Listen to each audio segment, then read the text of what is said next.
Here's today's In Touch devotion.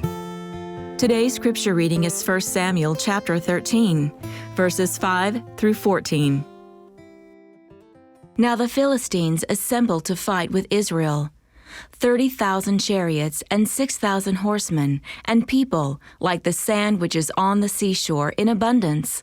And they came up and camped at Michmash, east of Bethaven. When the men of Israel saw that they were in a strait, for the people were hard pressed, then the people hid themselves in caves, in thickets, in cliffs, in cellars and in pits. Also, some of the Hebrews crossed the Jordan into the land of Gad and Gilead. But as for Saul, he was still in Gilgal, and all the people followed him, trembling. Now he waited 7 days according to the appointed time set by Samuel. But Samuel did not come to Gilgal, and the people were scattering from him. So Saul said, "Bring to me the burnt offering and the peace offerings." And he offered the burnt offering. As soon as he finished offering the burnt offering, behold, Samuel came. And Saul went out to meet him and to greet him. But Samuel said, "What have you done?" And Saul said, "Because I saw that the people were scattering from me, and that you did not come within the appointed days, and that the Philistines were assembling at Michmash. Therefore I said, Now the Philistines will come down against me at Gilgal, and I have not asked the favor of the Lord. So I forced myself and offered the burnt offering." Samuel said to Saul, "You have acted foolishly. You have not kept the commandment of the Lord your God, which he commanded you. For now the Lord would have established your kingdom over Israel forever. But now your kingdom shall not endure.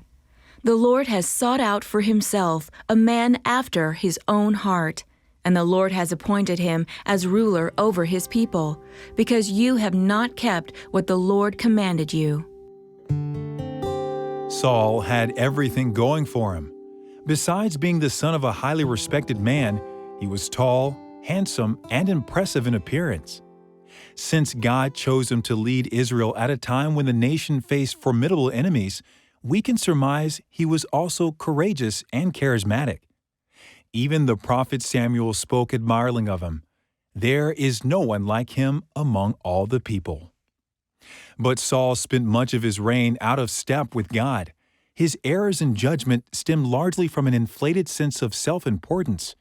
One blunder set off a chain reaction of sin, as we see in his desperate, jealous quest to kill David.